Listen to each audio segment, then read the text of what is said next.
दिनै बाथि गोजोन गोरोबथा बिटिआरनि आरो बे सानाव आं बयनोबो आंनि गाहाम हामलायनाय जासिहरो खालि बर' माहारिजों लोगोसेयैनो गुबुन गुबुन हारि माहारिफोरनि गेजेरावनो मानो होननानै बुङोबा जे बे गोरोबथायानो बिटिआर ओनसोलाव कमप्लिट पिसखौ लाबोदों। बेनि आगोल गोरोबथा जादोंमोनब्लाबो पिसफ्रा हाबदान जाजोबदोंमोन। 2003 मायथाइयाव जि गोजोन गोरोबथा जादों बेबो जोबोद गोसोखांजाथावना आरो जारिमिनारि। नाथाय बे गोरोबथानि गेजेरजों गोजोना कमप्लिट जायाखैमोन 100%। नाथाय नैबे थामथि बर' गोरोबथा बिटिआर बिनि दारैहायनो दानाय जादों। बेनि गेजेरजों जोंनि ओनसोलाव जि मोनसे गोजोननि बे हाबाफारि एबा पिस प्रसेसा कमप्लिट जाफैदों। दिनै बयबो गियाल'ना हाथाय बाजार खालामनो हायो, स्कुलाव थांनो हायो, कलेजाव थांनो हायो। आरो जों भारत सरकारा गोदो गोदायनिफ्रायनो माखासे आसनि लाबोदों। आसाम सरकारा नाथाय बेवहाय गोजोन गैयिनि थाखाय बे डेभेलपमेन्टफोरनि खामानिफ्रा मोजाङै जानो हायाखैमोन। दिनै गोजोन फैनाय लोगो लोगोनो जोबोद स्पिडआव बेवहाय डेभेलपमेन्ट फैबाय। आरो सोलोंथाइ बिथिङाव दा बिटिआर ओनसोलाव जोबोद दावगानाय फैदों। दा चिरां जिल्लायाव दिनै दुलाराय बर' फरायसा आफादा बे गोरोबथा सानखौ फालिदों। नाथाय बे चिरां जिल्लाया बै दिनैनिफ्राय गोसोखाङोबा बोसोरनै सिगां सबसे लवेस्ट पजिसन थायोमोन सोलोंथाइयाव। नाथाय बे गोजोन गोरोबथा फैनायनि उनावहाय दिनै मोनसे परिबेस फैबाय, फरायसाफ्रा फरायबाय, दा टप पजिसन फैगासिनो दङ। जोंनि ओनसोलनिफ्राय एसिएस एपिएस आनजादाव उथ्रिनो हानाय मानसिनि संख्या बारायगासिनो दङ। आरो दा जोंनि ओनसोलाव दा बे थासारि फैनायनि थाखाय इनभेस्टमेन्ट फैनो नागिरदों। लासै लासै इनभेस्टमेन्टफ्रा फैगासिनो दं। जब आरो बिजनेस दिगाव जोङो दावगानो हाबाय थादों। लोगोसेनो दा गोरोबथानि दफाफोर मावफुंनायाबो अलमस्ट 70% क्रस खालामबाय, बयबो जाफुंजोब्बायानो। खालि जोंनाव एनडिएफबिनि केडार्सफोरनो रिहेबिलिटेसना माखासे थालांनानै दङ। आरो सानजाहा सिमा बारायनायाबो पर्यायक्रमाव दा 60टा गामि सोसननाय जाबाय। आरो बिनि उनाव 60टा माने बे 60टा नङा, बाहाय थारमाने गासै जोंनि जे डिमान्डेड गामिफोर बेफोर एसे साब भिलेजफोरबो दंमोन। दा बेखौ जुथुम जुथाम 60टायाव फ्राय 250टासो गामि फैयो। आरो बिदिनो आरो माखासे गामि सोसनबावनांगौ दङ। पर्यायक्रमाव बेखौबो जोङो सोसनलांबाय थागोन। खारन मोनसे गोरोबथाखौ मावफुंनाया दिनै मिज'राम गोरोबथाया 1985 मायथाइयाव जादोंमोन।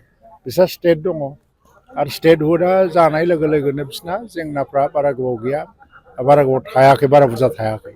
नाथाय थेवब्लाबो दासिमबो मिज'राम गोरोबथानि माखासे दफाफोरखौ दासिमबो आन्डार प्रसेस मावफुंगासिनो दं। आसाम गोरोबथाया जाबाय 1985 मायथाइयाव। आसाम गोरोबथाया दिनैसिमबो कमप्लिटलि इमप्लिमेन्ट जायाखै, खिन्थु आन्डार प्रसेस जाबाय थादों। गरखालेन्डनि गोरोबथा जादोंमोन 1985 मायथाइयाव। दिनैसिमबो गरखालेन्डआव जेंना बा बे गोरोबथानि दफाफ्रा मावफुंजोबनो हायाखै, खिन्थु बे आन्डार प्रसेस। दा जोंनाथ' जोबोद खम समनि गेजेरावनो मावफुंनो हानाय जादों। बिटिआर गोरोबथानि सिगां जे बिटिसि गोरोबथा जादोंमोन बेवहायबो गोबां दफाफ्रा थालांदों। बुंनो थाङोबा बिएलटिनि खुनु केडार रिहेबिलिटेसन मोनाखैमोन। आरो 6 बोसोर आबसु आन्दलनाव मुंख्लं जानाय मुंख्लंफोराबो रिहेबिलिटेसन मोनाखैमोन। आरो खिन्थु दिनै बिटिआर गोरोबथानि उनाव बेफोरखौ गासिबो सोसनफाजोबनानै पर्यायक्रमाव लांगासिनो दं। एसे आद्रा थानानै दङ। आं सानो गोरोबथाया जाफुंजोबगोन। नाथाय मोनसे खावलायनाया बेनो आंनि रायजो राजाफोरनि प्रति जे इंराजियाव मोनसे खोथा दं, बर' रावै जुदि बेखौ ट्रेन्सलेट खालामनानै बुङोबा जे माने गासिबो जोलै हान्जाया गाव गावनो समनि दावहाखौ गाव गावनो नांनांगौ। जेरावबो माने फाइनाल देरहानाय गैया, जेरावबो फाइनाल जेननायबो गैया। ओंखायनो जोङो थांनाय जेनेरेसना मा मावलांखो बेखौ नायनानै दिनैनि जेनेरेसना नेक्स्ट जेनेरेसननि थाखाय मा मावलांगोन बेनि थाखाय थिग जानानै जों आवगायलांनांगौ। खारन थांनानै थानो जुजिनाय हारिफोरहा जुजिनाया मालाबाबो फुल स्टप जाया, जुजिबाय थानांगौ जायो बिभिन्न दिगाव। एजुकेसन, कालचार, इक'नमि गासैयावबो मोनसे स्ट्रागोलाव थांबाय थागोन। बे स्ट्रागोला मालाबाबो जोबा। आरो मालाबा जोंनो कमप्लिट मोनसे इमानसिपेसन बे जुजिनायानो जोंनो हैगोन। थ' बेनिखायनो आगोलनि बादि जोंनो मोनसे उलुं उथुं एबा मोनसे हिंसात्मक आन्दलननि खुनु गोनांथि गैया।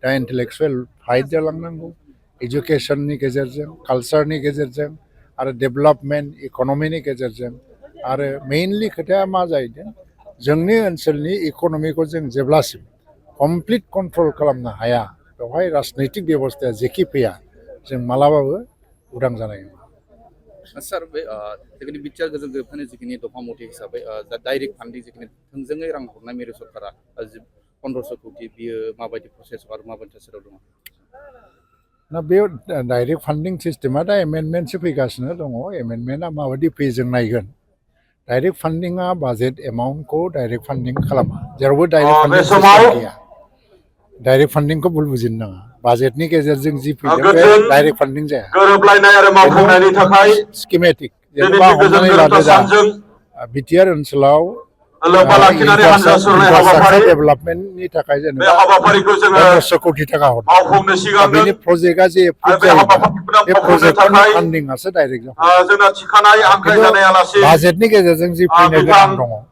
बे थ्रु स्टेट गभर्नमेन्टनि फैगोन खुनु बाजेट सिस्टेमाव जयन्त बेबायदि चेन्ज बसुमतारी लाबोनो हाया मानिजाथाव एमपि डाइरेक्ट फान्डिं होननाय लोकसभानि जिनिसानो बिथाङा बाजेटनि जोंजों गेजेरजों लोगोआव फैनाय दङ नङा नाथाय आरो बे हाबाफारियावनो बाजेटआवनो बाहागो बेखौ लानो हानाय हमथानाय दुलाराय जायोबाबो फरायसा आफादनि माखासेया जाहैबाय प्रजेक्ट वाइज स्किम आफादगिरि वाइज बे स्किम वाइज मुस्लिम दिपेन जेनेबा बर' बेवहाय जुदि बहाबा हाबाफारियावनो बान्दो बाहागो लानो हानाय बानायनांगौ 100 कोटि टाका बर' थुनलाइ आफादनि गभर्नमेन्ट अफ इन्डियाया फैसा मानिजाथाव हरगोन बेफोर डाइरेक्ट आफाद जानो हागौ